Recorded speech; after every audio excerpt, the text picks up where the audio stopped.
nous avons souvent des problèmes. La deuxième étape, c'est de prendre ce qui nous a été promis. Il faut prendre. Là, les gens me demandent, c'est comment? Comment ça, comment? Prends. Tu prends. Hein, tu prends. Et vous allez voir. Tout d'abord, nous devons souligner, et nous l'avons lu, que nos bénédictions sont d'abord et avant tout des bénédictions spirituelles. Et c'est là où nous avons des fois des problèmes de confusion. Nous vivons dans le matériel. Mais Dieu nous donne des bénédictions qui sont d'abord, que tout le monde dise d'abord, qui sont d'abord spirituelles. Il nous dit, il nous bénit de toutes sortes de bénédictions spirituelles. Amen. Premièrement, les bénédictions que nous recevons de Dieu sont des bénédictions spirituelles. Mais lorsque nous nous concentrons sur les bénédictions spirituelles, très souvent, nous ne voulons pas mettre nos efforts là-dessus. Mais lorsque nous nous concentrons sur les bénédictions spirituelles, ces bénédictions spirituelles ont une façon quelconque d'agir maintenant dans le domaine quotidien de notre vie et ça va produire une vie en abondance. Mais il faut que nous nous concentrons sur les bénédictions spirituelles d'abord. Regardez, 2 Corinthiens 4, verset 18 nous dit, je vais lire la deuxième partie, parce que nous regardons non au point, parce que nous regardons non point aux choses visibles, mais à celles qui sont invisibles. Car les choses visibles sont passagères, mais les invisibles sont éternels. Nous voulons palper, nous voulons toucher, mais Dieu veut que nous ayons tout d'abord nos regards fixés sur le spirituel.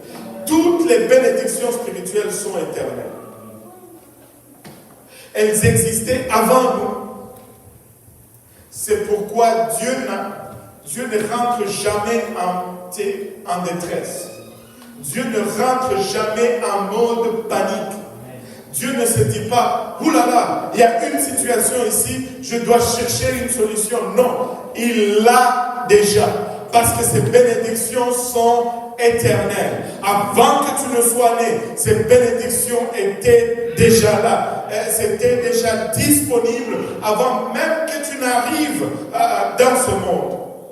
Alléluia. Il les a déposés sur notre compte bancaire. C'est un peu comme, regardez, c'est un peu comme,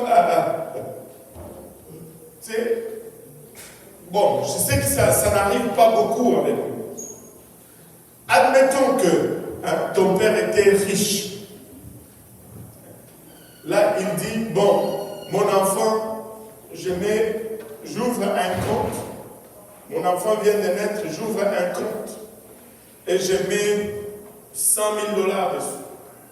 Mais c'est seulement à l'âge de 18 ans qu'il va le toucher. En tout cas, moi, ce n'était pas mon cas. Alléluia.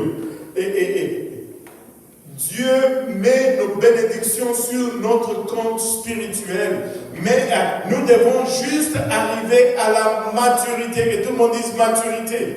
Maturité pour exercer ces bénédictions spirituelles. Mais avant que tu naisses, Dieu avait déjà pourvu tout ce dont tu avais besoin.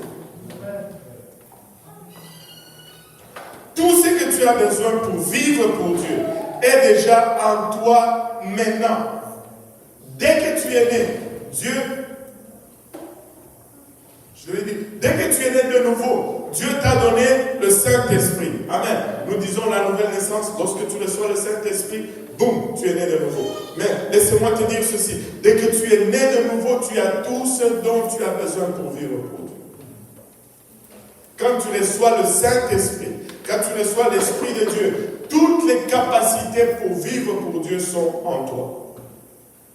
C'est tout comme, vous savez, regardez les deux parents, les deux nouveaux parents, le parent de Jochebed,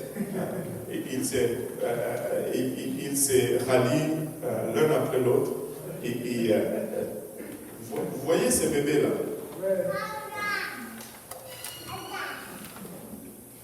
Pour le moment, c'est sûr qu'elle ne peut pas faire le riz.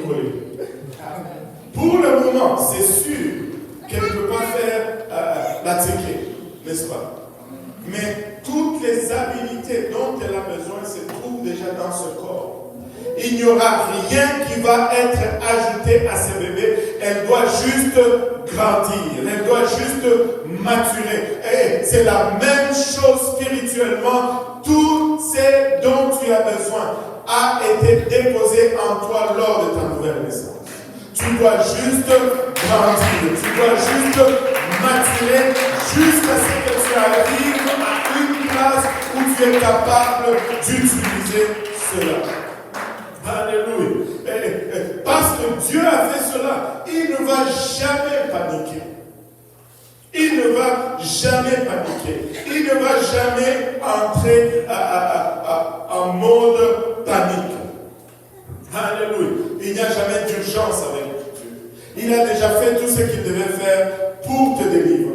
Il a déjà fait tout ce qu'il devait faire pour te voir vivre une vie victorieuse.